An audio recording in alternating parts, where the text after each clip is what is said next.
자, 여러분 안녕하세요. 오늘 우리가 함께 파헤쳐볼 아주 흥미로운 분석 자료는 바로 의식의 깨어남에 관한 내용입니다. 가만히 인류의 역사를 되돌아보면요. 우리는 진짜 길고 지치는 여정을 해왔어요.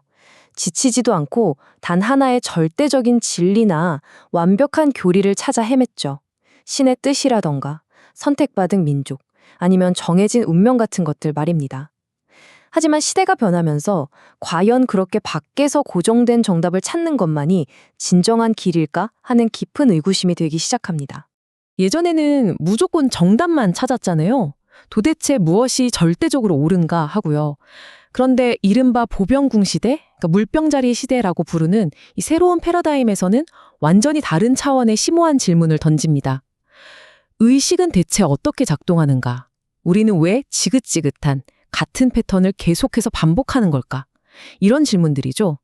밖에서 답을 구하는 게 아니라 스스로의 내면이 어떻게 돌아가고 있는지 묻기 시작한 겁니다. 자, 오늘 우리가 살펴볼 전체적인 로드맵입니다. 1번 카르마와 운명의 재정의부터 시작해서요. 2번 거울로서의 상징, 3번 연결의 그물망, 4번 권위와 은총, 그리고 마지막으로 5번 무엇이 우리를 진짜 자유롭게 하는가까지 차례대로 짚어보겠습니다. 공포에 기반한 낡은 영성 개념들을 다 해체해버릴 테니까 끝까지 따라와 주세요. 그럼 바로 첫 번째, 카르마와 운명의 재정의부터 들어가 볼까요? 카르마, 우리말로 업보죠. 솔직히 좀 무서운 단어잖아요. 과거의 영성에서는 이걸 무슨 우주의 형벌이나 그저 지독하게 나쁜 운 정도로 봤습니다. 하지만 이런 시각은 우리를 깊은 공포에 빠지게 하거나 반대로 저 사람은 다 저 사람 업보지 뭐 라며 자기 자신을 방어하는 합리화에 빠지게 만들어요. 그런데 새로운 시대에서는 카르마를 전혀 다르게 하나의 정보 피드백 루프로 봅니다. 살면서 반복적으로 돈을 날리거나 믿었던 사람에게 배신을 당한다? 그거 우주가 여러분을 벌 주는 거 절대 아닙니다. 오히려 자, 네가 아직 학습하지 못한 패턴이 있으니 다시 한번 잘 봐 하고 알려주는 알고리즘 같은 피드백인 거죠. 관점이 확 달라지지 않나요? 이 카르마라는 정인적 과정이 어떻게 작동하느냐? 딱 4단계입니다. 어떤 사건이 터지면 그 패턴을 관찰하고 나 자신과 문제 사이의 거리를 딱 둔 뒤에 완전히 새로운 선택을 하는 겁니다. 여기서 제일 중요한 건 뭐다? 네, 자책하고 끙끙 앓는 죄책감이 아니라 그냥 있는 그대로 보는 관찰입니다. 관찰을 통해서 틈을 만들면 더 이상 세상 억울한 피해자 모드에 머물지 않고 진짜 맑은 정신으로 새로운 선택을 할 수 있게 되는 거죠. 운명도 마찬가지입니다. 옛날에는 내 팔자야 하면서 피할 수 없는 고정된 결과로 여겼죠. 하지만 새로운 시각에서는 운명을 가능성의 작동 구조로 봅니다. 쉽게 말해서 점성술이나 사주에 불, 즉 화기운이 있다고 쳐볼게요. 이게 의식이 깨어있지 않으면 욱하고 다 파괴해버리는 분노로 나오지만 의식 수준이 높으면 엄청난 추진력과 창조성으로 빵 터지거든요. 흑의 요소도 꽉 막힌 꼰대 같은 고집이 될 수도 있고 반대로 엄청나게 굳건한 책임감이 될 수도 있죠. 결국 이건 전적으로 여러분의 의식 수준에 달려 있다는 겁니다. 점성술에서 다들 벌벌 떠는 토성회귀라는 거 들어보셨나요? 한 29살쯤에 오는 건데 흔히 이 시기를 엄청 고통스러운 형벌의 시간으로 알고 공포에 떱니다. 하지만 이거 벌칙 시간 아닙니다.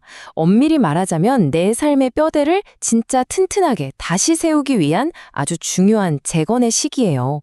성장을 하라고 우주가 켜주는 방향지시등 같은 거죠. 쓸데없는 공포심만 싹 걷어내면 성장의 기회가 보입니다. 자, 그럼 이 내용이 타로나 점성술 같은 고대의 도구들과 어떻게 연결됐는지 두 번째 섹션, 거울로서의 상징에서 살펴보겠습니다. 타로 카드 볼 때 죽음 카드 딱 나오면 진짜 시겁하잖아요. 그런데 이 카드가 진짜 문자 그대로 물리적인 죽음을 의미하는 경우는 거의 없어요.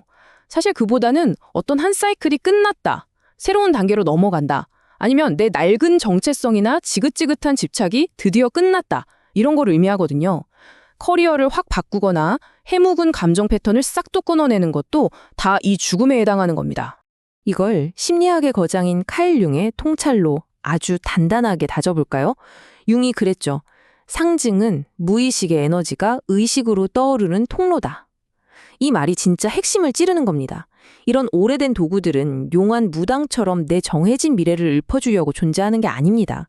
내 깊숙한 곳에 꽁꽝 숨겨진 충동들, 그리고 지금 깨어있는 내 마음 사이를 연결해주는 엄청난 심리적 다리 역할을 하는 겁니다. 그러니까 여러분, 우리의 목표는 뭔가 대단한 권위자를 찾아가서 그래서 제 미래의 정답이 뭔데요? 하고 묻는 게 아닙니다. 스스로에게 질문을 던지세요. 이 상징을 딱 봤을 때 내 안에서 뭐가 요동치지? 왜 내가 지금 감정적으로 욱하고 반응하는 걸까? 내 안에 어떤 자아가 이걸 지금 두려워하고 있는 거지? 상징의 진짜 목적은 이런 질문들을 통해서 자기 자신의 내면을 직접 들여다보는 거울로 삼는 데 있습니다. 이제 세 번째 주제, 연결의 그물망으로 넘어가 보겠습니다.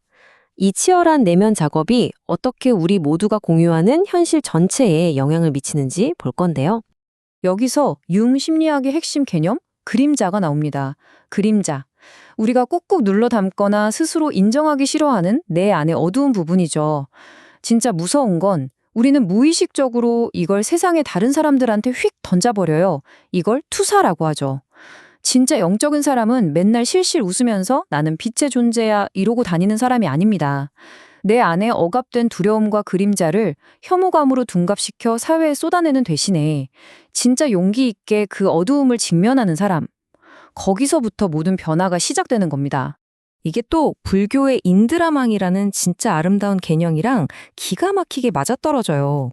우주에 거대한 그물망이 있고 그물코마다 반짝이는 구슬이 달려 있는데 그게 서로를 빈틈없이 끝없이 비추고 있다는 거예요. 완벽한 연결성이죠. 내 혼자만의 깨달음? 그런 건 없어요. 우리의 분노, 두려움, 평온함, 정직함 이런 것들은 나 혼자한테서 끝나는 게 아니라 이 거대한 네트워크 전체로 쫙 퍼져나가서 결국 우리 모두를 물들인다는 겁니다. 소름 돋지 않나요? 자, 네 번째 섹션, 권위와 은총입니다. 내면의 작업을 해나가는 것과 예상치 못한 도움을 받아들이는 것 사이의 균형을 한번 살펴볼게요.